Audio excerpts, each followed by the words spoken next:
Bom, pessoal, vamos começar a aula de hoje, então. Hoje o tema da nossa aula é regressão linear. Nós teremos 2 aulas de regressão linear clássica. Mas vamos começar um pouquinho lembrando das aulas anteriores, né? Eu falei para vocês que a inferência estatística, nas aulas anteriores eu falei para você que a inferência estatística, ela se resume basicamente a uma equação, certo? Que é que a nossa saída, né, o valor da nossa observação I, no nosso exemplo que usa em todas as aulas, o valor do consumo de água na observação I, que pode ser, sei lá, São Paulo, né, então o valor da observação I, ela é igual o valor que o modelo estima para essa observação, mais um erro, né? Então, o valor do consumo de água em São Paulo seria igual ao valor que o modelo estimou para o consumo de água em São Paulo, mais um erro, né? Ou seja, esses dados que a gente observa podem ser previstos pelo modelo que escolhemos para ajustar os dados, mais um errinho, e é essa a ideia da inferência estatística. E nós começamos lá na primeira aula, quando eu falei que vocês já estavam acostumados com modelos estatísticos, começamos com o mais simples deles, que é a média, né? Então, nós começamos vendo a média como modelo estatístico, que é uma maneira super, super útil de descrever uma variável, um grupo como um todo, certo? E na aula passada, a gente deu um passinho além, né, para além das médias, e começamos a tatear os modelos lineares, que são aqueles modelos baseados em uma linha reta, no qual a gente vai representar a relação entre variáveis, certo? Então, agora a gente, para tentar entender um pouquinho uma variável, a gente vai tentar entender a relação dessa variável com outra variável, né? Então, geralmente a gente está tentando resumir relações observadas, né, a partir de nossos dados e que a gente vai representar em termos de uma linha reta. E aqui um exemplo bem simples da nossa variável de sempre, que é tentar verificar a relação entre o consumo de água per capita e a renda per capita, e a gente pode tentar representar essa relação com uma linha reta, essa linhazinha aqui, ok? E falamos na aula passada da correlação, que é uma medida do relacionamento linear entre 2 variáveis. E essas variáveis, elas podem estar positivamente relacionadas, ou seja, né, para ter um exemplo, quanto maior a renda, maior o consumo da água, essas variáveis estão variando na mesma direção. As variáveis podem estar negativamente relacionadas, quanto maior a renda, menor o consumo de água, ou pode simplesmente não ter nenhuma relação entre essas variáveis, uma não tem nada a ver com a outra, certo? São independentes.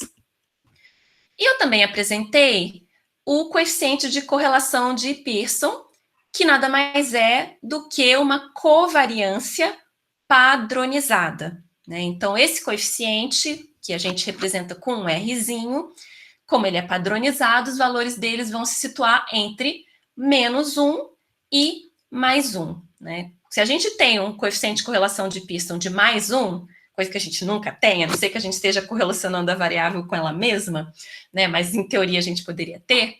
Isso quer dizer que essas 2 variáveis estão perfeitamente correlacionadas de forma positiva. Se uma aumenta, a outra aumenta proporcionalmente. Se esse Rzinho, né, o coeficiente de correlação de Pearson, é -1, elas têm um relacionamento negativo perfeito. Se uma aumenta, a outra diminui em valor proporcional. E, finalmente, se o Rzinho é igual a 0, não tem nenhum relacionamento linear, essas variáveis não têm relação uma com a outra. Okay?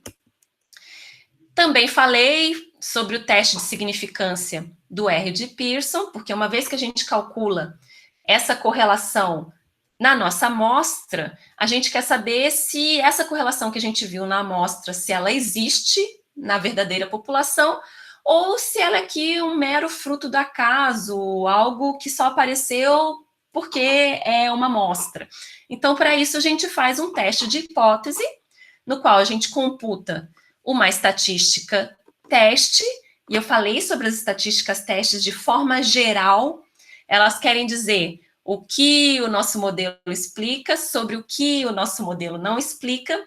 Então, em geral, quando a gente tem uma estatística teste grande, quer dizer que o nosso modelo explica bastante, ou aqui quer dizer, no nosso caso, que a nossa correlação é grande o bastante.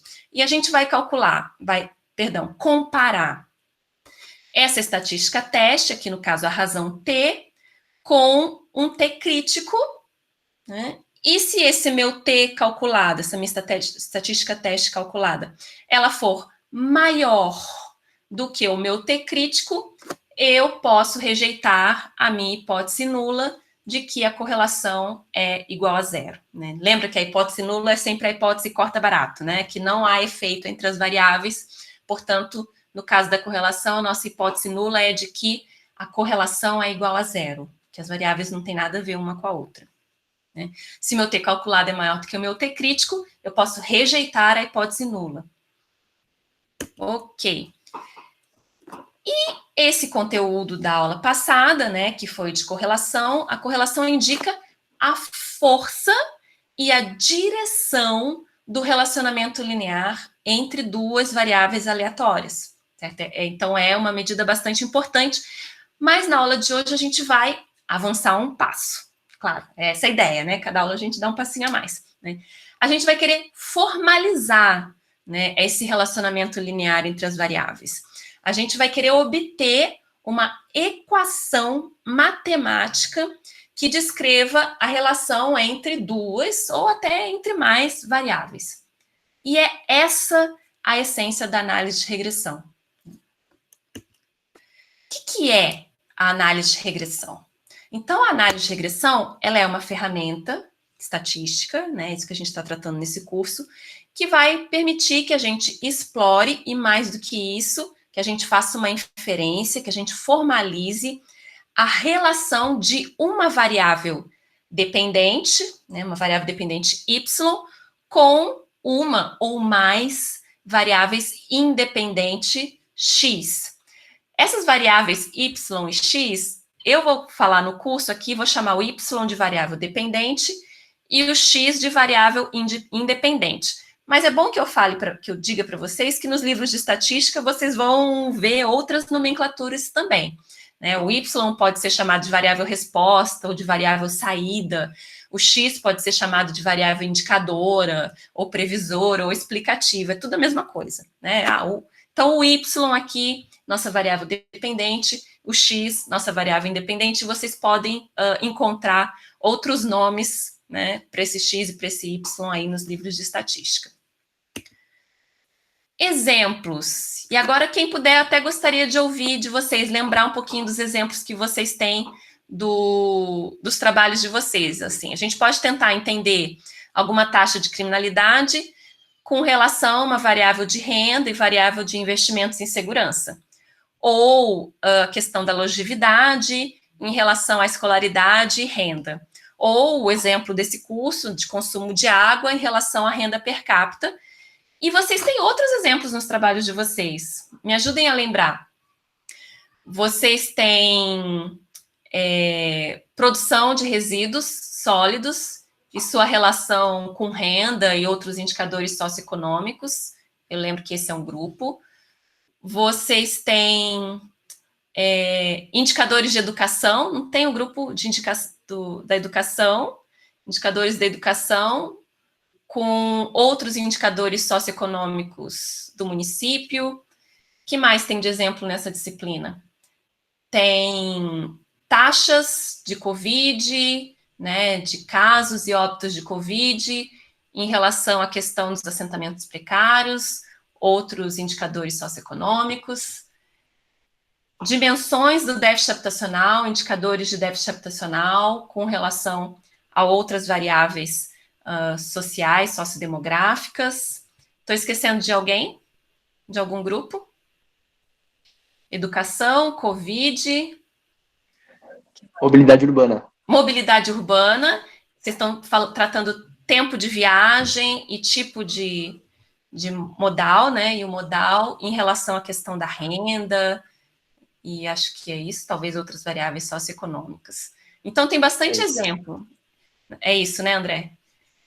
Exemplos bem ricos nessa disciplina, e por isso que faz todo sentido a gente fazer análise de regressão, né? Para a gente responder as perguntas dos nossos trabalhos. Eu digo que esse curso aqui está muito mais para uma oficina de estatística do que outra coisa, essa é a ideia, né? Quais são os objetivos da análise de regressão? Determinar como duas ou mais variáveis se relacionam, estimar uma função, né? Então, você vai ter uma função, o modelo de vocês. Então, olha que chique, vocês vão estimar modelos, né? Para determinar a relação entre essas variáveis. E vocês podem usar essa equação para estimar valores da variável dependente, né? Fazendo sempre aquele lembrete importante que eu falei em relação à correlação, vale aqui também. A existência de uma relação estatística entre y e x não implica na existência de uma relação causal entre elas. Lembra do exemplo do tomar sorvete e da morte por afogamento, né? Você pode ter um modelo de regressão lindão, não quer dizer que tomar sorvete explique o afogamento, ou vice-versa, né? Como a gente começa uma análise de regressão?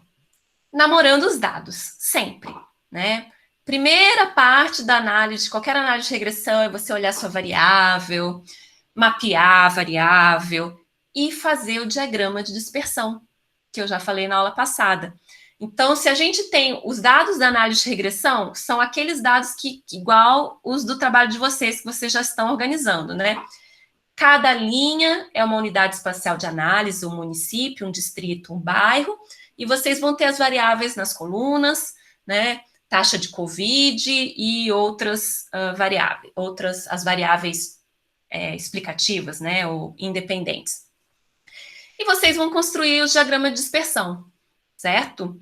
E ele pode ou não pode mostrar que há uma tendência linear entre esses dados que vale a pena a gente explorar na forma de uma regressão linear. Então, o diagrama vai permitir a gente decidir, a gente observar se há um relacionamento linear entre x e y. Se a gente pode assumir que tem um relacionamento linear entre x e y, certo?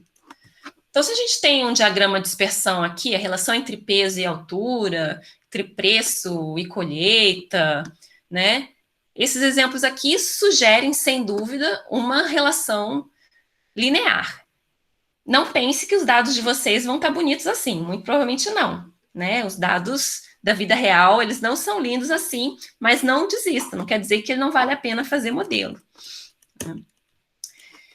Diagramas de dispersão como esses já sugerem uma relação não linear. Tem algumas relações não lineares que são um pouquinho complicadas, tipo essas aqui, né, de essa boquinha para cima, essa boquinha triste aqui. Mas muitas vezes a gente observa uma relação não linear, eu vou falar um pouquinho disso na aula que vem, que embora ela seja não linear, a gente consegue linearizar a relação através de uma transformação de variáveis.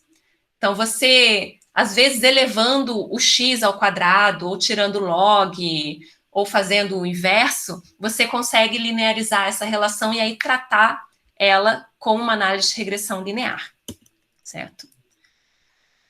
E também, pelo diagrama de dispersão, a gente já consegue, assim, qualitativamente, inicialmente, concluir se esse grau de relacionamento entre as variáveis, se ele é forte ou se ele é fraco, né? Sim, se a gente desenha, né? Na verdade, o modelo de regressão, que eu já vou apresentar ele em mais detalhes, ele nada mais é do que uma reta. Um modelo de regressão simples, quando a gente só tem um x, é simplesmente uma equação da reta. E aqui a gente já vê se os pontos estão próximos dessa reta, significa que o nosso modelo tem um bom ajuste. Se os pontos estão longe da nossa reta, significa que o nosso modelo não tem um ajuste muito bom. Certo? Bom, também pelo diagrama de dispersão, a gente vê se essa correlação ela é positiva, né? Quanto maior o x, maior será o y, ou negativa, quanto maior o x, menor será o y. Nada disso é novidade para vocês. Tudo isso vocês já viram na aula passada, já tem um feeling por conta da aula passada, né? Agora, vamos aos modelos de regressão. Se a gente tem um modelo de regressão que só tem uma variável independente, só um x, a gente chama esse modelo de regressão de modelo de regressão simples. E é sobre isso que eu vou falar hoje. Se a gente tem um modelo com mais de uma variável independente, vamos chamá-lo de modelo de regressão múltiplo, e eu vou deixar isso para a próxima aula, embora eles sejam as premissas de um se apliquem ao outro, entendendo um, você entende o outro, né? Então, vamos ao modelo de regressão linear simples. Como eu falei para vocês, ele é basicamente uma equação da reta, né? Um coeficiente fixo, um coeficiente beta 0, mais um outro parâmetro beta 1 que multiplica x e mais um erro. Então, vamos lá, vamos olhar essa equação com carinho aqui. A gente vai ter uma variável dependente na 10ª observação, digamos, o consumo de água em São Paulo. Ele vai ser igual a um parâmetro beta 0, mais o parâmetro beta 1, que multiplica a variável independente na 10ª observação, digamos, a renda per capita em São Paulo, mais um erro, né? Porque esses componentes aqui, o beta 0 mais beta 1 vezes x1, eles dão uma indicação de qual seria o valor médio do consumo de água se eu tivesse essa renda. Mas é claro que esse valor vai variar, não é uma coisa determinística, por isso é normal que eu tenha um erro, ok? E esse erro vai ser um termo de erro aleatório, né? Ele não pode ter nenhum tipo de dependência, ele tem que ser um erro independente e vai ter que ter média zero e uma variância constante. Eu vou falar um pouquinho mais sobre isso mais adiante. Agora, vamos entender um pouquinho mais esses parâmetros aqui, né? Então, nossa variável dependente, ela é igual a um parâmetro beta 0 que a gente chama de intercepto populacional. Lembrem que isso aqui é uma equação da reta. Então, isso aqui simplesmente está me dando o ângulo dessa reta e onde que essa reta corta esse meu eixo Y aqui. Então, esse beta 0, chamado intercepto populacional, é esse valor aqui, onde a minha reta corta o eixo Y.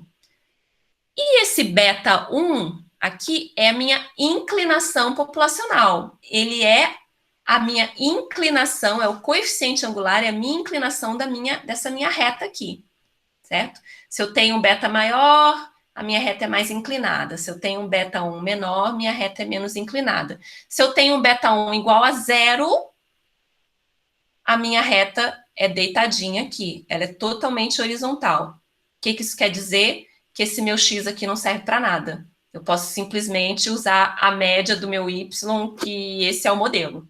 Ok? Meu x aqui, minha renda, não está explicando nada do meu consumo de água.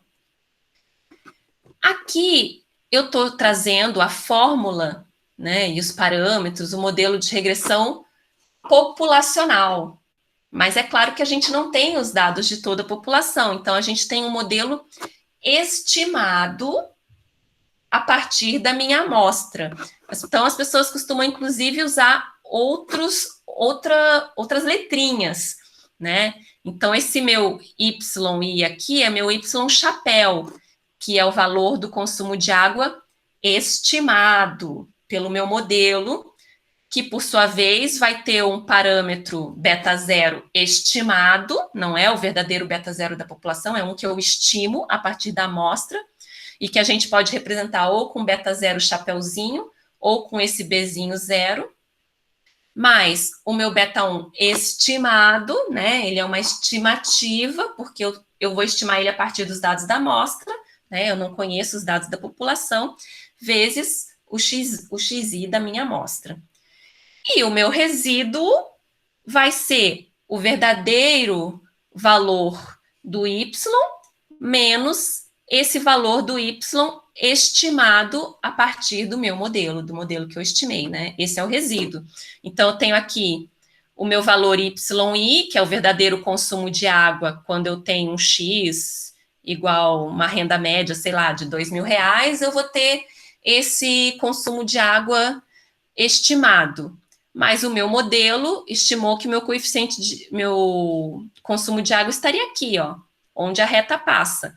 Então, essa diferença entre a minha observação e o valor do meu modelo, né, que é essa reta, é o meu erro. É esse errinho aqui. Tá claro isso? Sim? Alan, tá com uma cara meio de interrogação. Tá claro? É a minha cara normal mesmo. Mas o erro do modelo é o valor que o meu modelo estima para o meu y, né? É a diferença entre o valor estimado pelo modelo e o valor real do consumo de água, né? Esse aqui é o erro. Então, reforçando o significado de beta 0 e beta 1, né? Que são os coeficientes de regressão. O beta 1, só repetindo, é a inclinação da reta de regressão, né? Então, ele tem um significado muito importante, esse beta 1 aqui, né? Essa inclinação da reta de regressão. Ele indica a mudança na média de y quando x é acrescido de uma unidade. Então, se eu venho aqui, ó, x é igual a 2, eu tenho esse valor aqui. Agora, se x é igual a 3, aí eu já tenho um valor maior estimado para y, certo? Então, esse meu beta 1 aqui, ele é isso. Ele indica a mudança na média de y quando x é acrescido de uma unidade. Se minha renda per capita aumenta R$ 1, né? Qual que é a mudança média no meu consumo de água? É isso que o beta 1 te indica. É isso que o beta 1 significa. Já o beta 0 é esse intercepto aqui, né? Então, é onde essa minha reta de regressão está cortando o meu eixo Y. Então, ele é o valor de Y, ele é, digamos, o valor do consumo de água quando x é igual a zero, quando a renda per capita é igual a zero. Isso que significa o beta 0, ok?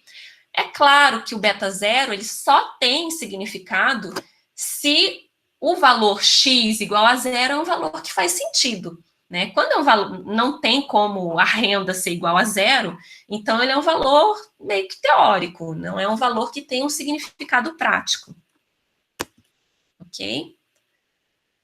E é isso que eu estou falando aqui, né? Essa inclinação beta 1 expressa a taxa de mudança em y, quando a gente acresce uma unidade de x, e o beta 0 ele, que é o intercepto, ele só não tem significado prático como um termo isolado do modelo, se a gente não tem um x igual a zero, né? Se não é possível x ser igual a zero.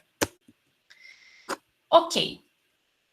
Como que a gente... Então, a gente tem um monte de dado aqui, né? A gente tem esse diagrama de dispersão e a gente quer encontrar essa linha que melhor se ajusta a esses dados. A gente quer essa linha que é o nosso modelo, né? Então, como que a gente vai encontrar essa linha, esse modelo de regressão que melhor se ajusta aos nossos dados? Como que eu vou estimar os valores de beta 0 e beta 1? Porque o modelo de regressão linear simples é isso. É estimar o valor, né? É estimar a linha de regressão e, portanto, estimar o beta 0, o intercepto, e a inclinação dessa reta, que é o beta 1. É isso. O modelo de regressão simples é uma linha. É isso, né? Não tem mistério. Então, a gente vai... Como é que a gente vai estimar esses valores de beta 0 e beta 1? Porque, em geral, a gente não conhece o beta 0 e o beta 1, né? E a gente vai estimá-lo, vai estimar esses parâmetros a partir da nossa amostra.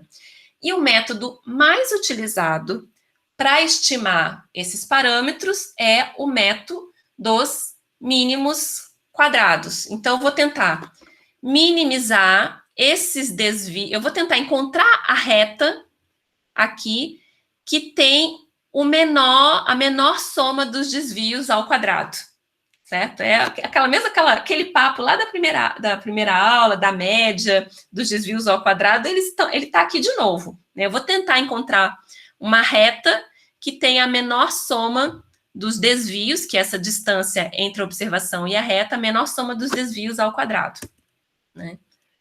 Então, esses aqui são os desvios. Opa, cadê meu? Aqui.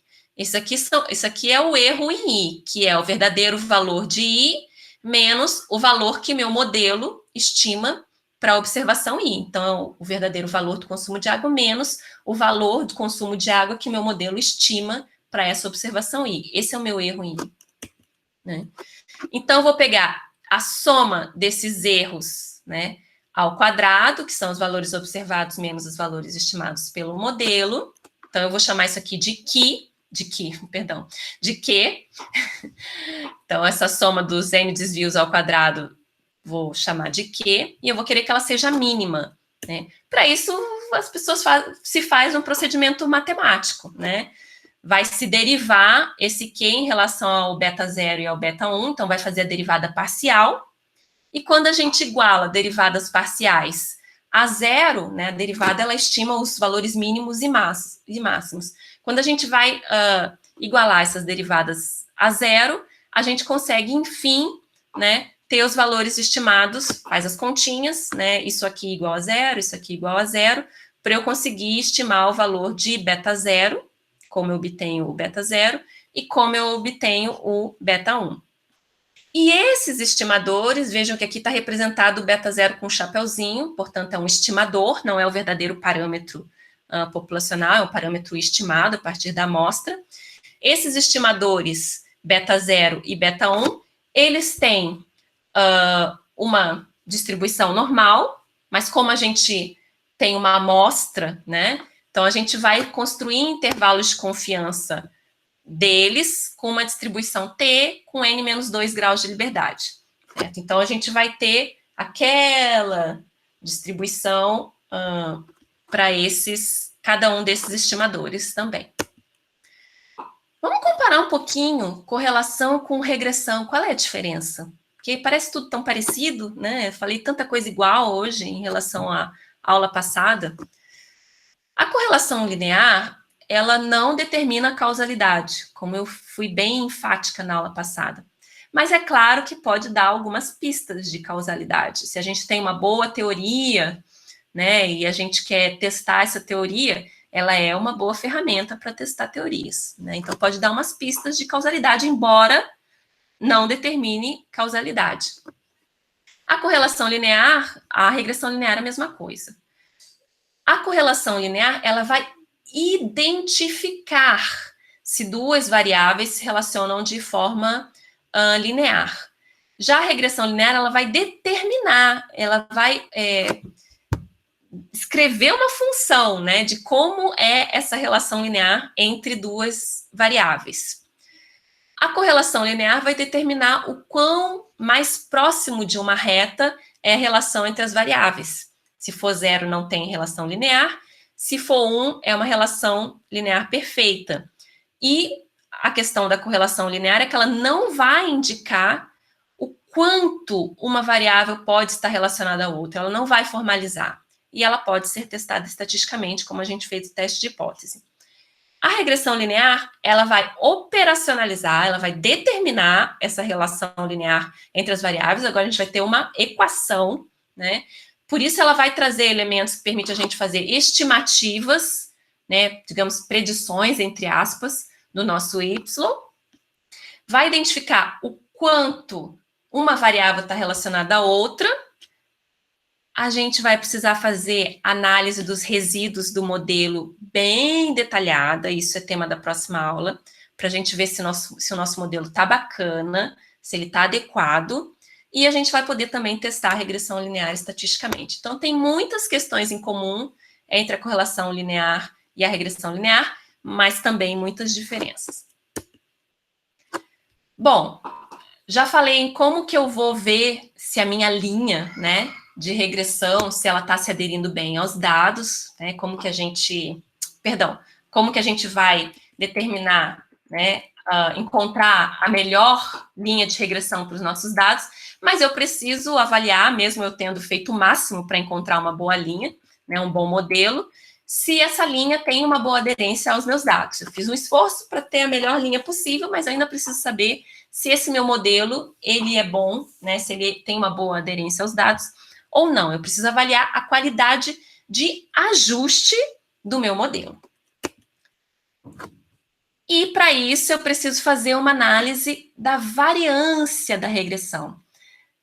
Todo esse curso trata de variância, o tempo todo. A essência desse curso é a variância. Quando a gente fala que a gente quer entender o consumo de água, se ele é alto, se ele é baixo, a gente está tentando entender a variância do consumo de água, né? Porque, assim, como que ele é alto em algum lugar, como que ele é baixo? Porque se o consumo de água fosse igual para todos os municípios brasileiros, eu não ia estar fazendo modelo nenhum, já sei, né? Mas como ele varia, eu quero entender essa variância do consumo de água, né? Eu quero ter um modelo que explique essa variância do modelo de água.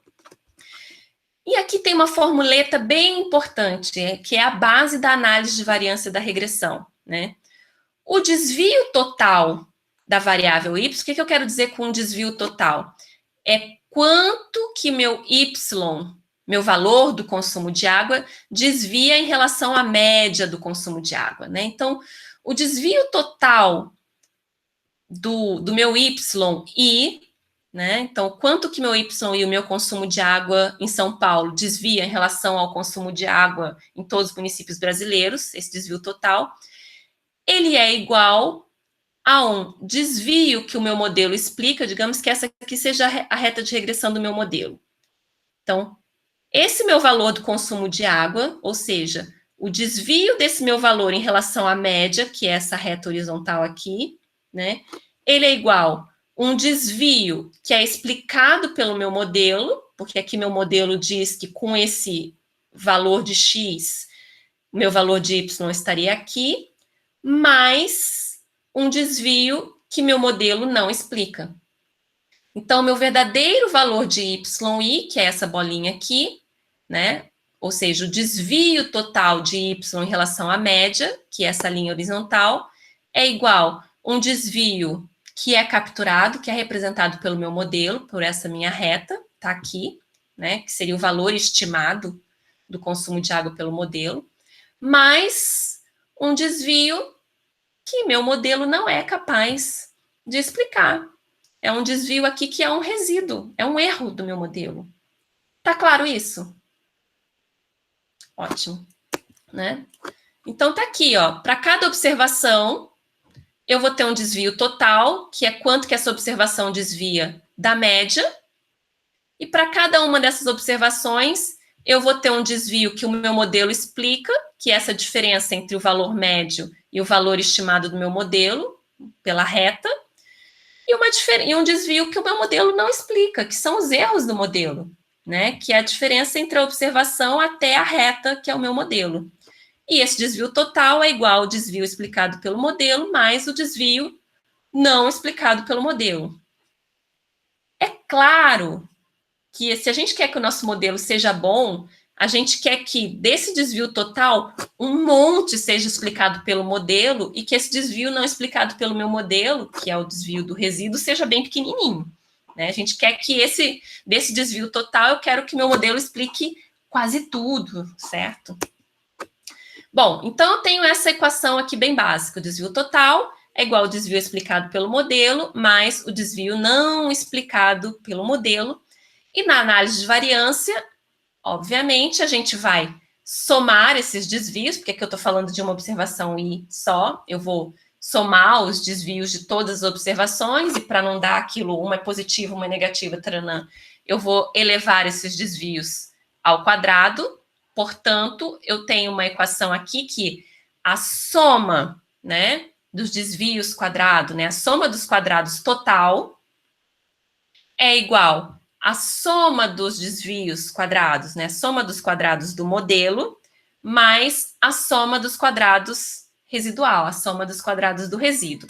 Então, é essa fórmula aqui, mas não é para somente mais uma observação, é para a soma das observações.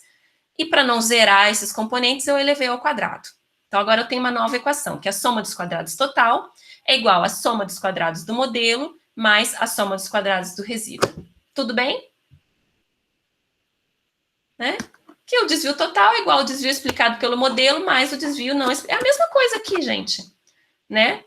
O meu desvio total, meu desvio da observação em relação à média, é igual ao desvio explicado pelo modelo, que é esse aqui, mais o desvio que não é explicado pelo modelo, que é o erro. Só que agora eu somei todas essas coisas para todas as observações e elevei o quadrado. Esses desvios totais, esses desvios explicados pelo modelo, esses desvios não explicados pelo modelo. Então, eu somei os desvios ao quadrado, certo? Então, a soma dos quadrados total é igual à soma dos quadrados do modelo, mais a soma dos quadrados dos resíduos. O que é que significa cada um desses componentes? Vamos particionar essa soma dos quadrados. Se eu tenho a soma dos quadrados total igual a zero, o que isso significa? Né? Se eu tenho esses desvios totais aqui igual a zero, o que significa? Que todas as minhas observações são igual à média. Portanto, não faz nem sentido eu fazer modelo, né? Consumo de água é igual para todo mundo, para que eu vou querer explicar? Então, se a soma dos quadrados total é igual a zero, então todas as observações y são iguais. Quanto maior for a soma dos quadrados total, maior é a variação entre os y, né? Maior é a variância desse y, né? Ele varia mais em relação à média. Né? Então, a soma dos quadrados total é uma medida da variação dos ys, quando não se leva em consideração a variável independente x. Então, é praticamente a variância, né? Estou falando aqui se esse meu y, se esse meu consumo de água varia muito em relação à média. Né? Se eu tenho a soma dos quadrados do modelo igual a zero, se eu tenho esse desvio explicado aqui pelo modelo igual a zero, o que isso significa? Que essa minha reta de regressão aqui, que ela é horizontal, certo? Isso aqui, ó, é zero, então significa que essa minha reta de regressão aqui, ela é assim, ela é horizontal, né? E se essa minha reta de regressão é horizontal, significa que esse meu modelo de regressão não serve para nada, certo? Ele não está explicando nada. Essa soma dos quadrados do modelo é igual a zero, reta de regressão horizontal, significa que esse modelo e nada é a mesma coisa, né? Se a soma dos quadrados do resíduo for igual a zero, se essa soma dos quadrados do resíduo aqui, né, que é o desvio não explicado pelo modelo, for igual a zero, nossa, é o sonho de qualquer modeleiro, né? Quer dizer que todas as minhas observações estão aqui em cima da minha reta do meu modelo, e meu modelo é simplesmente perfeito, explica tudo, né? Meu modelo consegue capturar toda a variância do consumo de água. Nossa, que maravilha! Claro que isso não vai acontecer, né? Vamos ser realistas, né? Se a soma dos quadrados do resíduo for igual a zero, então as observações caem na nossa linha de regressão, né? E quanto maior é a soma dos quadrados dos resíduos, maior é a variação das observações y ao redor da linha da regressão. Significa que maior é o meu resíduo, né, do modelo. Então, se isso aqui cresce, significa que tem muita coisa, muito da variância do meu y que eu não estou conseguindo explicar com o meu modelo. Virou resíduo, né? Então, para a gente saber se... Então, voltando, soma dos quadrados total igual a soma dos quadrados do modelo mais soma dos quadrados do resíduo. Então, o modo da gente saber o quão útil é a nossa linha de regressão é verificar o quanto dessa soma dos quadrados total está na soma dos quadrados do modelo e o quanto está na soma dos quadrados dos resíduos. Então, no mundo feliz, no mundo ideal, idealmente, a gente quer que essa soma dos quadrados do modelo seja muito maior do que a soma dos quadrados do resíduo. A gente quer que o nosso modelo seja muito maior essa variância explicada pelo modelo do que a variância que não é explicada pelo modelo. Então, a gente gostaria que essa soma dos quadrados do modelo dividido por essa soma dos quadrados total fosse bem próxima de 1. Concordam comigo? Eu quero que o meu modelo explique quase tudo da variação do meu y. Então, eu quero que a soma dos quadrados do modelo sobre a soma dos quadrados total seja muito próximo de 1. Concordam comigo? e que essa soma dos quadrados do resíduo não seja quase nada, certo? E isso aqui, soma dos quadrados do modelo sobre soma dos quadrados total, é um coeficiente bem importante. É o chamado coeficiente de determinação, é o R quadrado. Então, quando a gente faz o modelo de regressão, vocês vão ver. Vocês vão bater o olho e vão correndo ver qual é o R quadrado do modelo de regressão de vocês. É isso aí, todo mundo faz, né? Quando a gente faz o modelo de regressão, a gente corre para ver o quão bom é o nosso modelo. O quanto da variância de Y, né, da variação de Y, o nosso modelo está explicando. Está explicando, o meu modelo está explicando 30% da variação do Y, está explicando 40%, 0,4%. Então, é isso que é o coeficiente de determinação, o R quadrado, né? É o quanto que o meu modelo está explicando da variação total do meu Y. Então, R quadrado é igual a soma dos quadrados do modelo sobre a soma dos quadrados total, ou pode fazer umas... joga para lá, joga para cá. Também pode ser igual a 1 menos soma dos quadrados do resíduo menos soma dos quadrados total, né? Em um modelo de regressão simples, que só tem o x, esse coeficiente de determinação R quadrado, ele também é o quadrado do coeficiente de correlação de Pearson.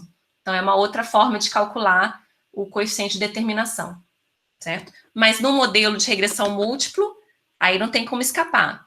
É a soma dos quadrados do modelo sobre a soma dos quadrados total, né? Mas é a mesma coisa. Tudo bem até aqui? Ok. E no coeficiente de determinação, a gente vai ter dois casos extremos. Vai ter o R quadrado igual a 1, né? O que é um R quadrado igual a 1? É quando a soma dos quadrados do modelo explica toda a soma dos quadrados do total e eu não tenho nada de resíduo. Então, quando o meu R quadrado é igual a 1, significa que todas as minhas observações estão caindo em cima da linha de regressão, né? Significa que eu tenho um modelo perfeito, meu modelo está explicando toda a variação do meu Y, certo? E quando o meu R quadrado é igual a 0, isso quer dizer que a minha reta de regressão ela é o quê? Horizontal. O meu beta 1 ele é igual a 0, ou seja, meu modelo não está servindo para nada, né? Toda a variação do Y, soma dos quadrados total, está sendo tá tudo no resíduo. Minha soma dos quadrados do modelo não está capturando nada, não está explicando nada da variação do meu Y, ou seja, não serve para nada.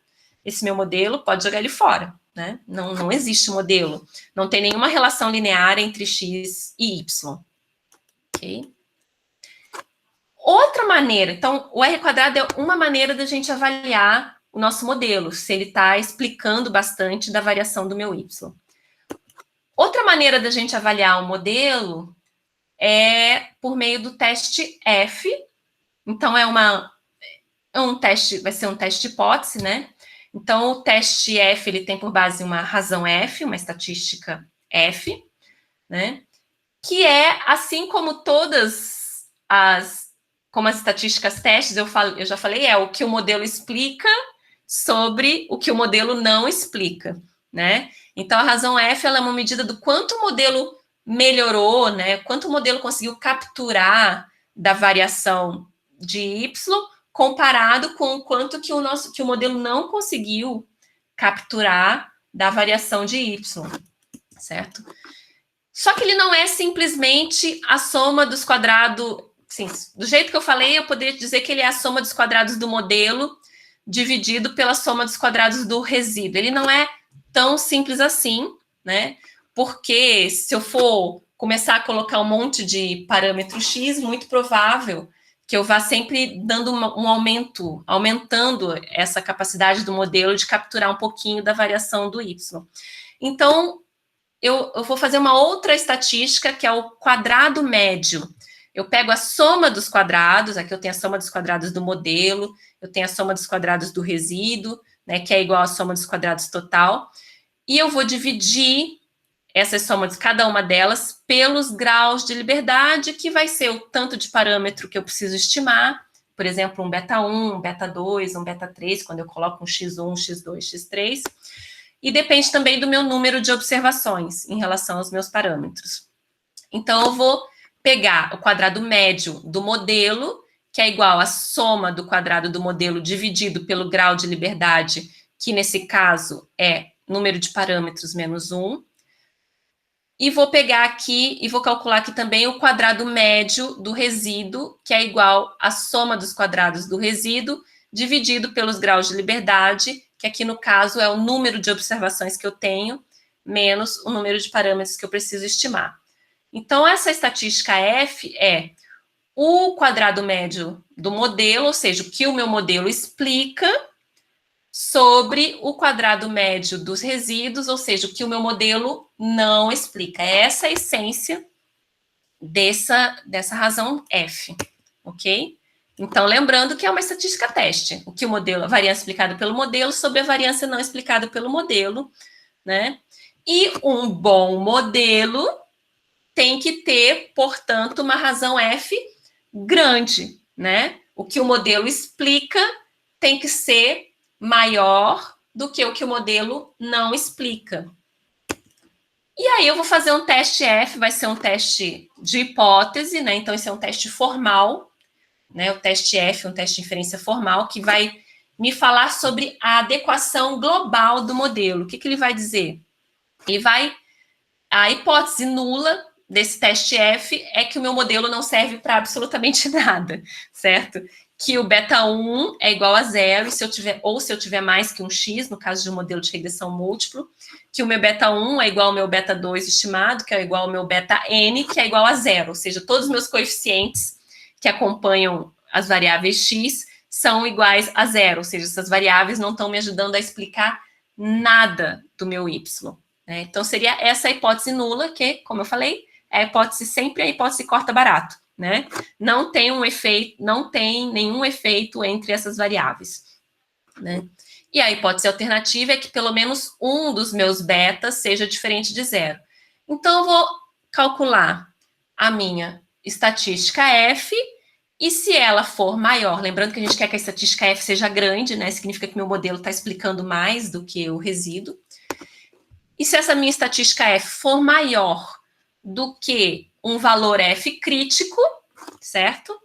Aí eu consigo rejeitar a hipótese nula, caso contrário, eu não aceito, está errado aqui. A gente não pode falar que aceita a hipótese, né? Eu não vou rejeitar a hipótese nula. E essa distribuição aí, essa estatística F, ela não segue uma normal, nem uma distribuição T como a gente está acostumado, ela segue uma distribuição F, a gente vai ter um valor crítico e vai comparar o valor calculado com o valor crítico. Então, é um teste de hipótese, é a essência do teste de hipótese, que é o que eu expliquei na aula passada.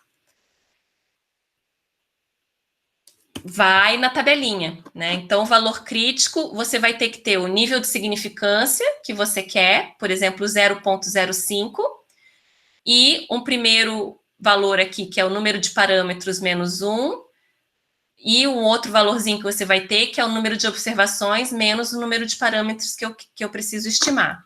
Aí eu venho na tabelinha.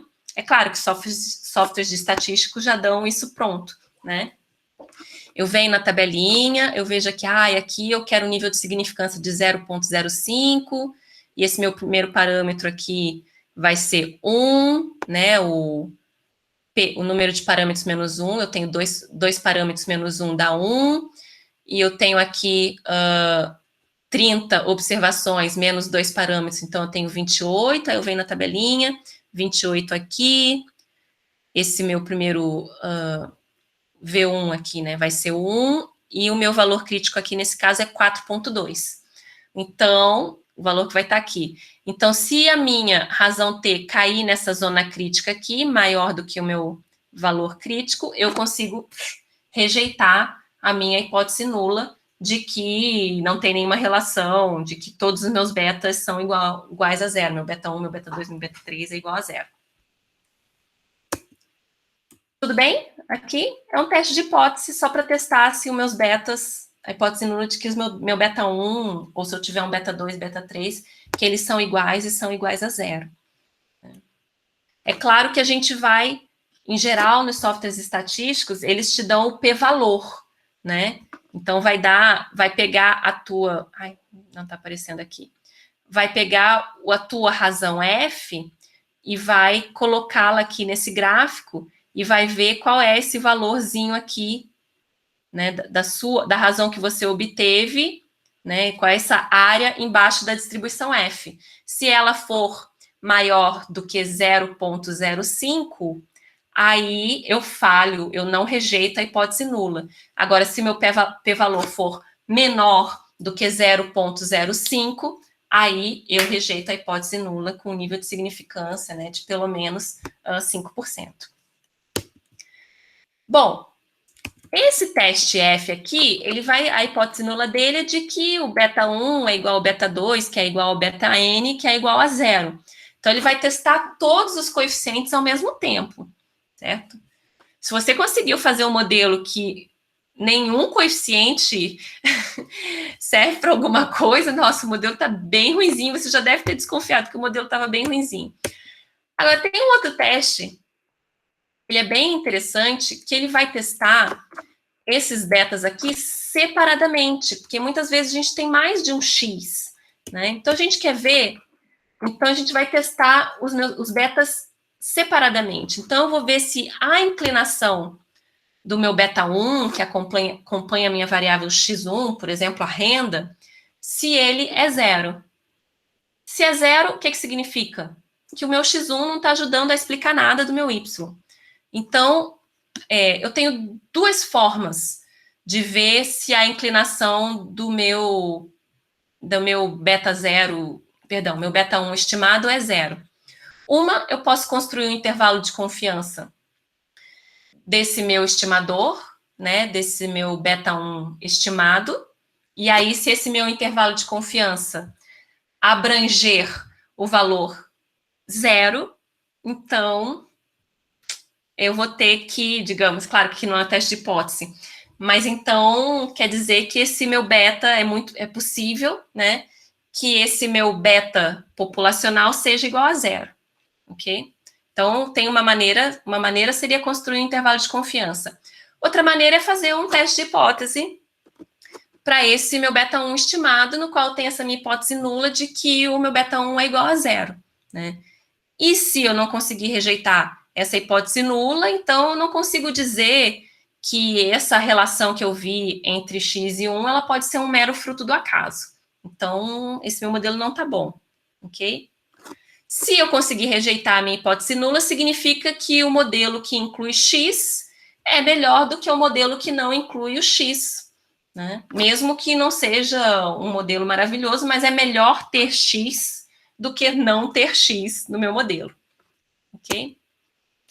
Então, a gente pode ou construir intervalos de confiança para o meu beta 1 estimado, para isso eu vou pegar o meu beta 1 e vou ter mais ou menos um valor de t, lembra que é muito comum quando tem uma variância, quando tem um n muito grande, que esse valor de t seja 1,96, quando eu quero construir um intervalo de confiança com nível de confiança de 95. Esse valor de t vezes o meu erro padrão do meu beta, que tem um jeito de estimá-lo, certo? Então, eu posso construir intervalos de confiança sobre o meu beta, para ver se ele abrange o zero ou não. Se abrange o zero, isso não é um bom sinal. Ou fazer um teste estatístico formal, usando a distribuição t de student, no qual a minha hipótese nula é de que o meu beta 1 é igual a zero. Então, eu vou calcular a minha estatística t, que é igual ao meu beta 1 estimado sobre o meu erro padrão. E se essa minha estatística t calculada for maior do que um t crítico, né, eu consigo rejeitar a hipótese nula. Se não for, eu não rejeito a hipótese nula. Então, é um teste de hipótese como todos os outros, né? Como o de correlação. E de forma semelhante, eu posso testar se meu beta 0 é igual a zero também. Então, a mesma coisa, uma hipótese nula, beta 0 igual a zero, uma hipótese alternativa, que o beta 0 é diferente de zero. Agora, feito isso, essa primeira, eu gostaria de sugerir para vocês que vocês dessem uma lidinha no capítulo que eu deixei lá de indicação para vocês lerem, certo? E vocês podem começar a fazer a prática da análise de regressão no software R e RStudio. Só que eu só falei hoje até o ponto 2.1. Os demais eu vou falar na próxima aula, né? Mas vamos tentar interpretar juntos o que vocês vão encontrar lá no software R, ok? Então, o que tem de exercício na prática? Né? O que está preparado para vocês lá? Tem como que vocês podem construir um modelo de regressão linear, aqui o modelo 1 vai ser um modelo de regressão linear, né? No qual a minha variável dependente é o consumo de água per capita e a minha variável independente é a renda per capita. Então, vocês vão estimar o modelo, aqui está o script, né? Como fazer isso. E aí vocês vão visualizar esse modelo que foi estimado, né? Então, vai ter uma saída assim. No início, vai dar algumas estatísticas descritivas dos resíduos desse modelo. Então, vocês já vão ter uma média da magnitude dos erros do modelo para cada observação. Mas aqui está o filé, aqui está o que de fato é o modelo. Então, vocês vão ter aqui uma tabelinha que vai falar sobre os estimadores do modelo. Vocês vão ter aqui que o intercepto, ou seja, o beta zero, né, estimado para esse modelo é igual a 4,25. Então, esse seria o valor que o y assumiria quando x é igual a zero. Esse é aquele valor do intercepto, isso, que corta, né, o eixo y.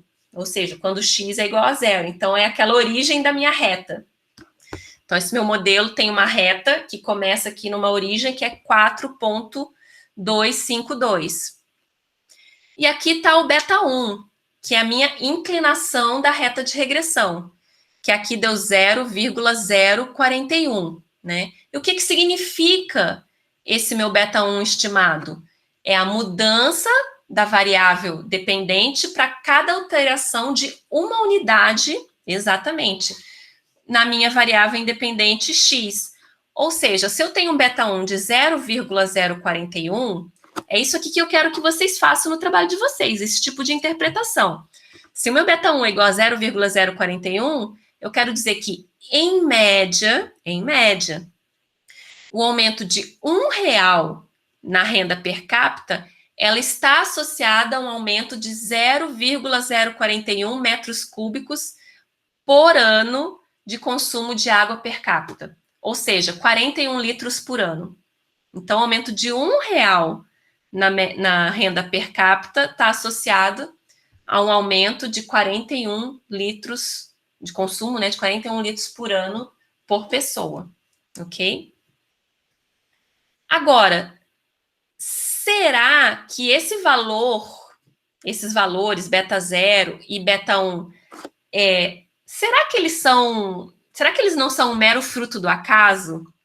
Será que esse valor que eu obtive aqui de 0,041, será que ele não pode ser zero para a população? Porque eu peguei aqui uma amostra, né?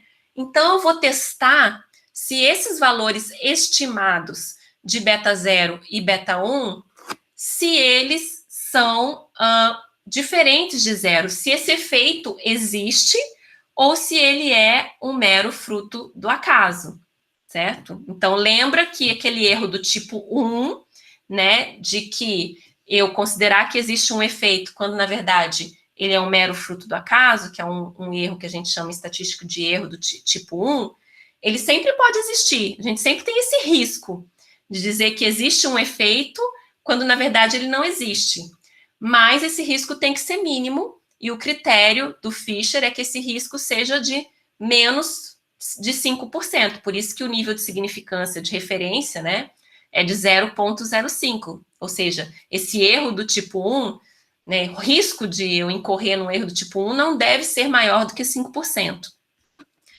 Então, vamos ver aqui. Aqui eu tenho o erro padrão desses meus estimadores.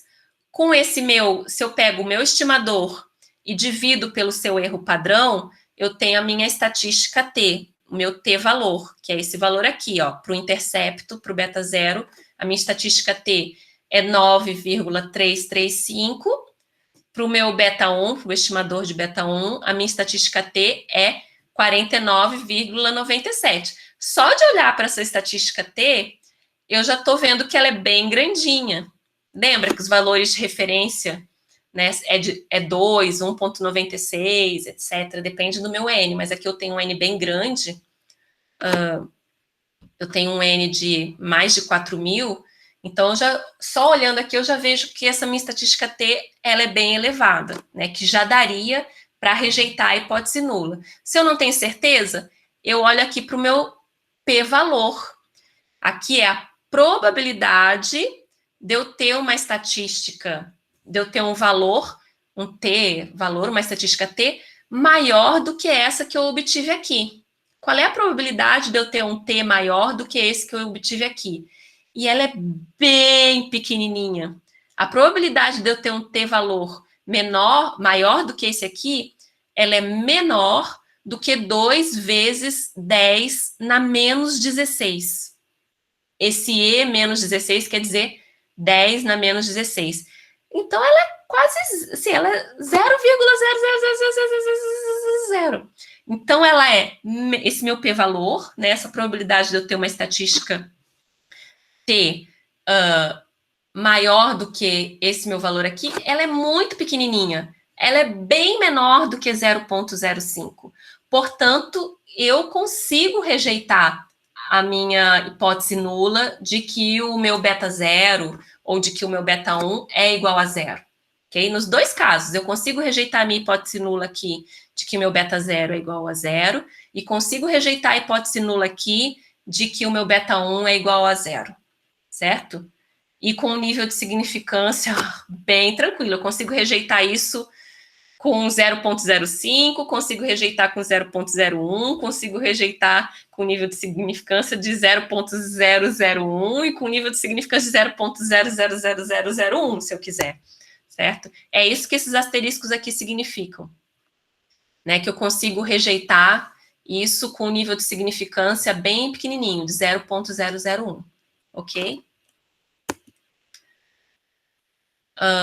Bom, foi isso aqui que eu escrevi aqui, foi isso que eu expliquei. Então, a gente conclui com tudo isso que a renda, sim, ela tem uma contribuição significativa, né? Esse P-valor desse teste é menor do que 0,001, então ela tem, sim, uma contribuição significativa na explicação da variação do meu consumo de água. É isso que eu quero que vocês digam no modelo de vocês. Se a variável de vocês, as variáveis X, se elas têm uma contribuição para explicar a variável Y de vocês, né? A variável dependente de vocês. Aqui eu tenho a mesma coisa, significa que o resultado tem um efeito genuíno, ele não é fruto do acaso. E tem outras estatísticas aqui, coeficientes muito importantes da gente analisar aqui embaixo também, ó. Aqui a gente tem o R quadrado, coeficiente de determinação, que é igual a 0,36, né? O que significa? O que esse R quadrado aqui significa? Vocês têm que saber.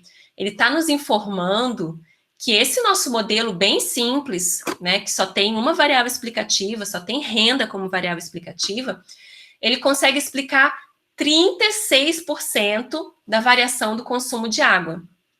É claro que devem existir muitos outros fatores, né, que podem explicar a variação do consumo de água, mas o nosso modelo, que inclui só a renda per capita, consegue explicar 36% da variação do consumo de água, né? Outros 63% da variação desse consumo de água não pode ser explicado pelo nosso modelo, certo? Aqui tem a estatística F, que foi igual a 2.500, uma estatística F bem alta, né, que é uma medida daquilo que o meu modelo explica em relação ao que o meu modelo não explica. Então, a minha estatística F, ela é alta e ela é significativa, até mesmo ao nível de significância, né, de 0,01. Então, aqui eu tenho um p-valor bem pequenininho. Aqui está meio errado a forma como eu escrevi aqui, vou corrigir. Mas o p-valor aqui está bem pequenininho, ele está menor do que 2,2 vezes 10 na menos 16. Então, eu consigo... Lembra da hipótese nula do meu teste F, né? De que o meu beta 1 é igual a zero, que os meus betas que acompanham as variáveis x, que eles são igual a zero, e aqui eu consigo rejeitar essa hipótese nula, né? Porque o meu p-valor ele é bem pequenininho. Certo, gente? Alguma dúvida? É isso. Deixa eu parar a apresentação aqui. Tudo bem? Alguma pergunta? Vou parar a gravação.